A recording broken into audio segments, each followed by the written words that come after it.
is religious pluralism? Does anybody, have you guys ever heard this term before? Religious pluralism? You guys are all incoming sophomores, right?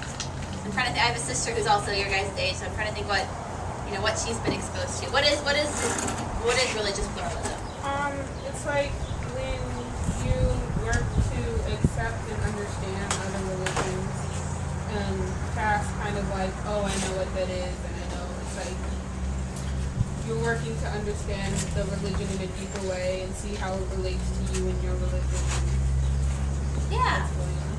And why is that important? Why is it important as like us as young people, as people living in this country, as people with the variety of experience that we have? Why is this important? Why are we even doing this today? There are no wrong answers. So, yeah.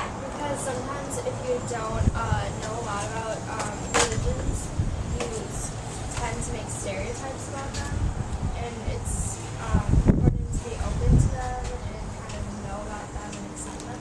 Exactly.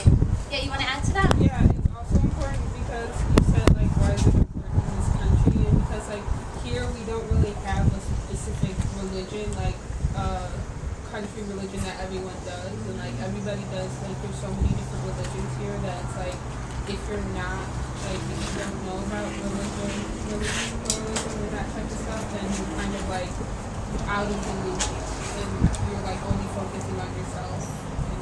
Yeah. What was your name again? I'm sorry? Sydney. Sydney. I'm going to try to remember everyone's name, so it's going to be fun. Did everyone hear what Sydney said? And what your friend next to you? Madeline. Madeline. I was going to say something else. Okay, so Madeline, Sydney. That's right. So we live in a society, we can't get away from people who have different experiences, different cultures, different religions than ourselves. And in order for us to peacefully coexist, to get along with one another, be able to do the type of things that we want to do in society, whether it's enact some type of change or, you know, maybe you have dreams to start up this wonderful business, whatever the case may be, we need to be able to know where other people come from and connect with them. But regardless of whether or not we have those same beliefs, we have the same experiences, or agree on the same things as these other individuals do. So that's one of the reasons why it's so important for us and why we're going to be discussing this today. And one of the best ways for us to get at religious pluralism and understand this is to look at an example. Because an example, learning about somebody else's faith, will help us to learn also about what we believe and what we hold dear, what has brought us to the place that we're at right now.